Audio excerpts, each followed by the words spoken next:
Directed by Martin Scorsese, Goodfellas is a classic film that shows the glamorous and ugly true stories of underworld characters, including the real-life Billy Batts. It tells the real-life story of the 70s and 80s New York City Mafia and is based on Wiseguy, crime reporter Nick Pileggi's biography of gangster Henry Hill, future Many Saints of Newark star Ray Liotta.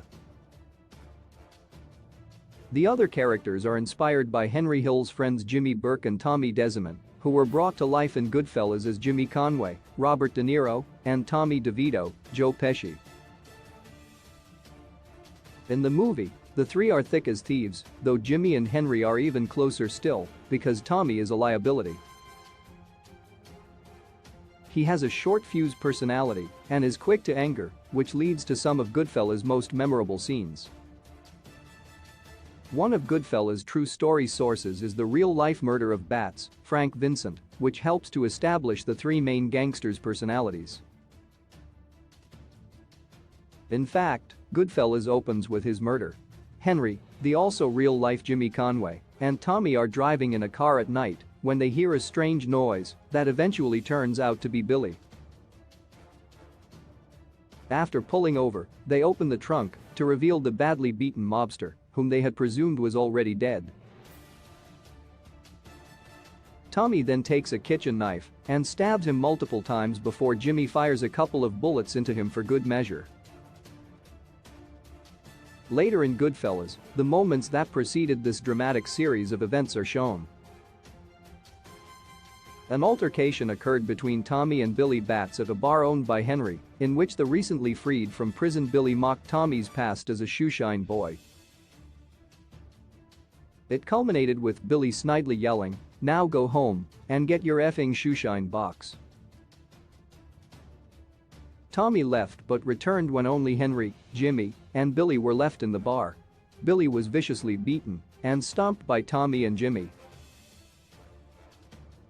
However, the real-life murder was decidedly different. Goodfellas' true story explained, the real-life Billy Batts. The Billy Batts true story is a bit crueler than Goodfellas shows. Batts' real name was William Benvena, and he was a close associate of unseen but important John Gotti. At the time of his murder in 1970, he had just finished serving time for drug trafficking.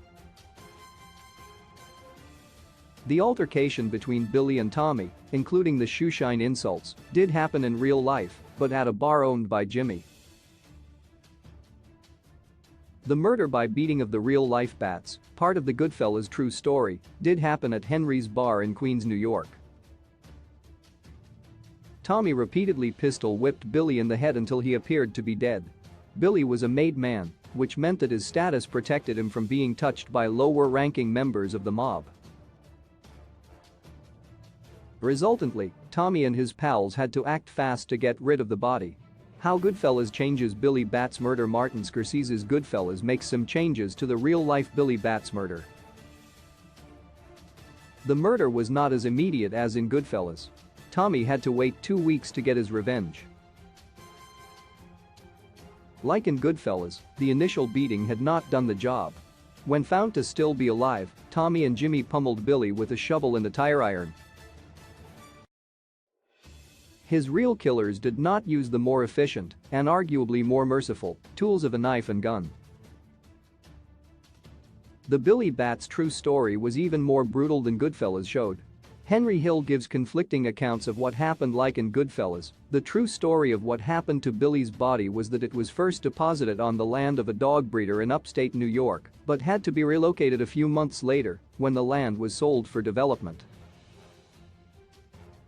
Henry Hill, whose memoir Wiseguy is the basis of Goodfellas, including its depictions of Billy Batts, Frankie Carbone, and other gangsters, has given two stories about what happened next. In Wiseguy, Hill mentions that the body was compacted at a New Jersey junkyard, but he has also said that it was reburied elsewhere. As with much of Goodfellas, any knowledge of what really happened is filtered through Hill's perspective, but most of the story of Billy Batts' memorable murder comes from reality.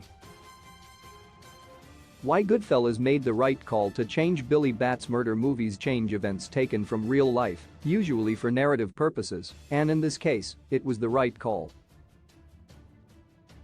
First off, the murder of Billy Bats was used as one of the opening sequences of the movie. This provided a bombastic jumping-off point, showcasing what audiences were in for as Goodfellas progressed. The scene introduced watchers to Goodfellas' version of the mafia and gave a taste of what was to come, providing plenty of exposition to integrate viewers with the world of the movie. Secondly, while the brutality of Billy's real-life death would been in line with what's shown in the rest of the movie, it makes more sense that Jimmy and Tommy would use a more lethal weapon to finish the job. Bats didn't get that luxury in real life, but since he wasn't killed the first time around, it makes more sense narratively that Jimmy would use a gun to make sure that he was dead the second time.